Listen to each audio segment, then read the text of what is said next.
And now, it's time for another Dice Tower review with Tom Vasel.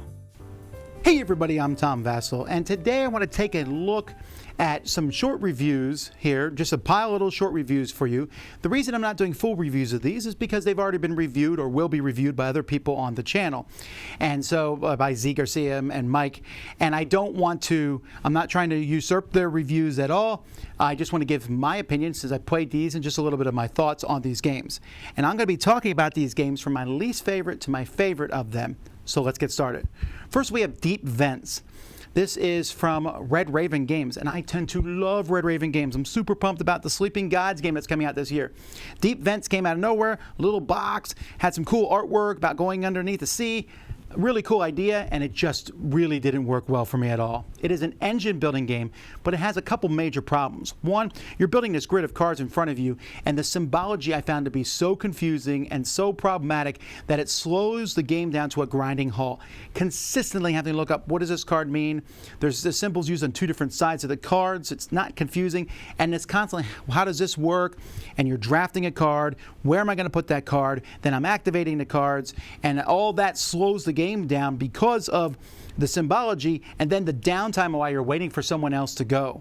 There's also a drafting thing, which sounds cool, but at the end of the day, you're not taking you're not going to take the cards that are farther down because they're just too costly. So it's not as interesting as you might think. You just have a few choices. Then when you put it in there, your choices multiply. And as an engine building game, these type of games, you want to build something that's cool and fast and fun, and this feels all over the place and slow and bulky. And then there's a lot of take that on the other players, which isn't very fun, for me at least. So while it looks gorgeous, I just didn't really enjoy this one that much. So that one I gave a 4 out of 10 to. Coatl.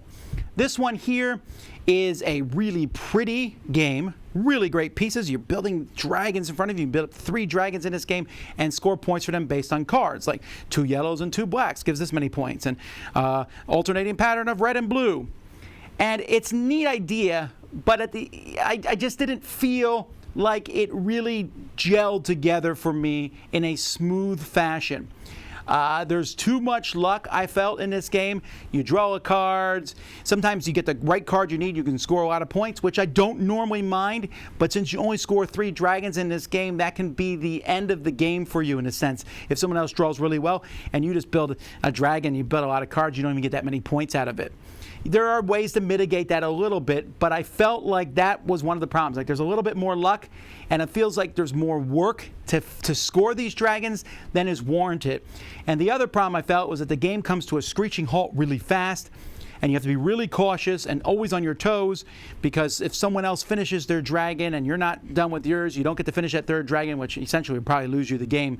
And so you have to make sure you draft pieces, and I'll have a head and a tail just so I can finish one, and that doesn't really feel fulfilling.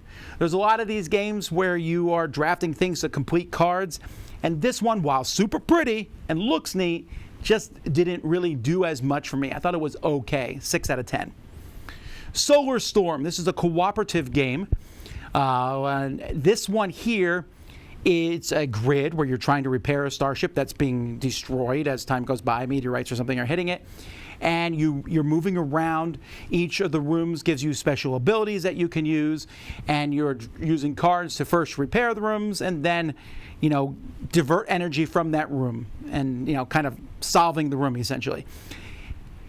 This one, I just don't know what the reason for it existing is. It's a fairly generic theme, space theme, fix a spaceship, right? And it moving around felt a lot like Ghost Stories, except it doesn't have the fun of the ghosts that you're fighting off of.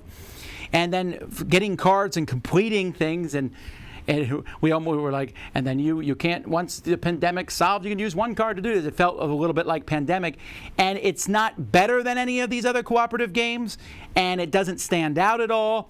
And it's fine, and it's a small box and easy to set up and play. But that combined with, there's a good chunk of luck in this game. I give this a 6.5 out of 10 because I would play it. I don't think there's anything necessarily wrong with it, but I would never pick it over the many, many other cooperative games that are out there. Then we have the new expansion for Tapestry. This Tapestry is a game that I liked. I don't love it, but I thought it was fine. That came out last year.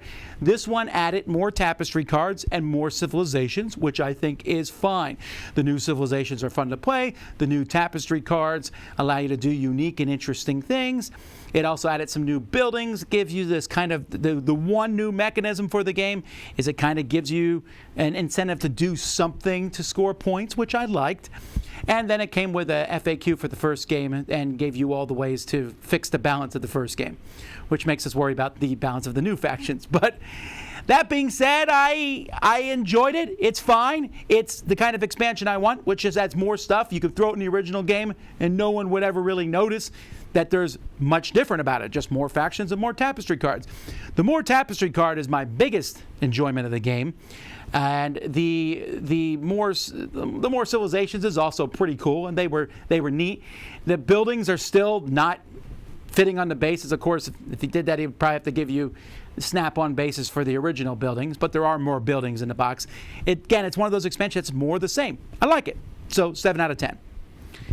Aqualin. This is a 2-player game from Cosmos that is in their line of 2-player games that's been going on for like 20 years now. Excellent little game, I thought. I enjoyed this one. It is literally just 2 rules. Put a piece down, or slide a piece on the board, then put a piece down. One person's putting together groups of color, one person's putting together groups of animals. And that's all. It almost seems too simple to be good, but I found myself really enjoying it. It's a nice back and forth. The board shrinks, which is normally something I don't like, but in this game I wanted to shrink because I love that idea of sliding a piece and then locking it into place with my other piece. And while this is not a game of deep strategy, it had enough tactical fun to it, and the pieces are really good quality. I could see myself playing this one a lot, say with my wife. And so I give this one a 7.5 Aqualin. And then my favorite game of the bunch that I'm talking about here is from AEG, and that's Calico. As you build a quilt, putting pieces out on the quilt, trying to form groups of color and different quilt patterns. It's a very thinky game. Every game's going to be different because there's scoring tiles, and the things you put around them are going to be different each game. You can't score everything in this game. Well, I guess you could if you got really, really lucky and good. But you're drafting these tiles and putting them on. And there's a little bit of interaction where I can take a tile I know that you really want. But for the most part, I'm working on my own board. And because it's so thinky, there's not going to be a lot of back and forth talking over this game. You're sitting there trying to score. But every game's going to feel different based on the different cats and or scoring tiles in the game. Everyone has a slightly asymmetrical start too, so that you can't just copy what other people are doing. And it feels both relaxing and thinky at the same time. I don't know how that's possible, but it works in this game. I like the theme, the calico cat and the calico quilt. It just works really well. It has really great components. This is one that I found myself enjoying quite a bit. I'm giving it an 8 out of 10, but I can see this one moving up to an 8.5 at some point. I enjoyed it that much. I also think it scales well. Anyway, those are 6 different games. Well, 5 games and 1 expansion. And my thoughts on them. Thanks so much for watching. Until next time, I'm Tom Vasel, and you've been watching The Dice Tower. See you later.